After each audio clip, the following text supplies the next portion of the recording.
Итак, тест блока питания Dell на 240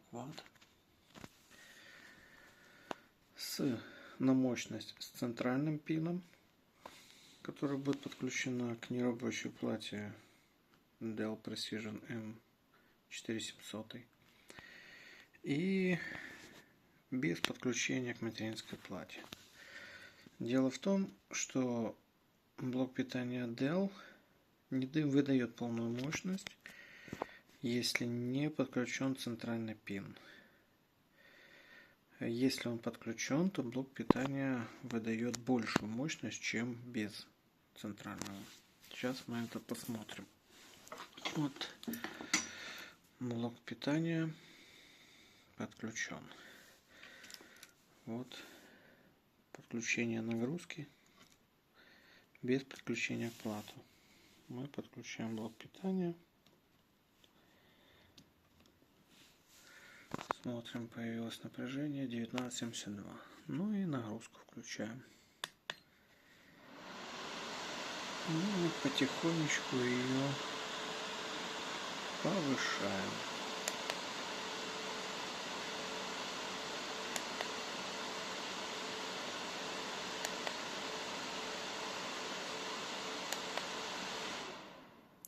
На 211 ваттах блок питания ушел в защиту. Отключаем. Передергиваем питание.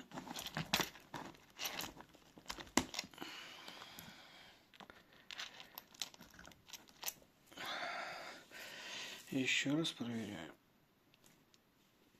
Без. Все, ушел в защиту.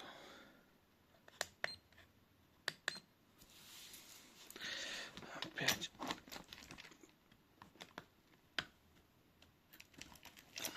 Так.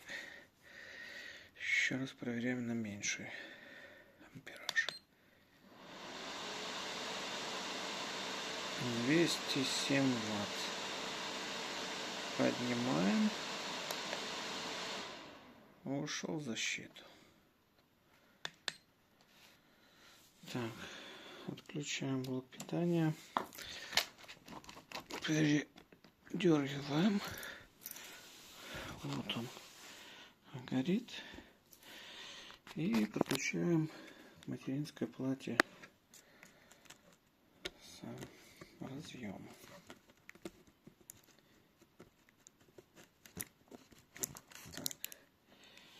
Есть. Теперь подключаем сам блок. Так, блок есть. Запускаем тест. Начинаем. 150 ватт.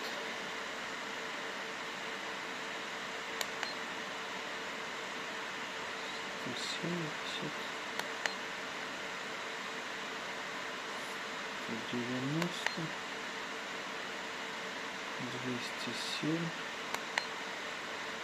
225 не отключился, 243 и не отключился, 260 ватт выдерживает блок с центральным пином. Вот.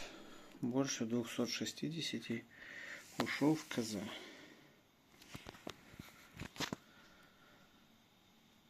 Значит, стоит защита.